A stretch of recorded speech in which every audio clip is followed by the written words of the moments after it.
আপনি প্রস্থান নেওয়ার পর কয়দিন মনে হয়েছিল এই বুঝি দম আটকায়া মরে যাব। মুখের ভিতর সবসময় খালি খালি লাগতো। সবকিছু থাইকেও কি যেন একটা নাই।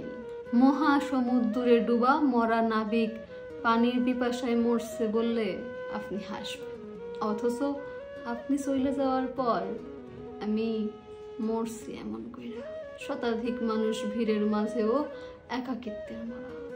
আপনি যাওয়ার পরে মেলা কিছু রদল বদল হয়েছে। চেনা সব মুখের সাথে দেখা মিলেছে বিশৃঙ্খলার। সুখকর স্বপ্ন দেখার রাত নামেনি বহু বছর। বিষণ্ণতার কবজায় পড়েছে বাক্যের স্বাচ্ছন্দ্যতা। যে একটা রংধনুর আকাশ ছিল সেই আকাশেও গ্রাস করেছে কালো মেঘ। এই অদল বদলের পাল্লায় পইরা কই যে বিলীন হইয়া গেছি আজও বুঝবার পারি না।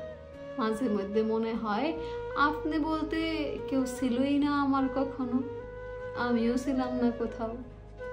এই জন্ম, এই পৃথিবী সব মরিচিকা, বিষণ্ণতা। আবার মাঝে মধ্যে মনে হয় আপনি স্রষ্টার করা সেরা রূপ আর আমি দার্শনিক। থেতলে মস্তিষ্ক থেকেও কুড়িয়ে তুলি আপনি নামক প্রশংসিত ফুল। আপনাকে খুঁজে ফেরায় যেন আমার কৃতজ্ঞ।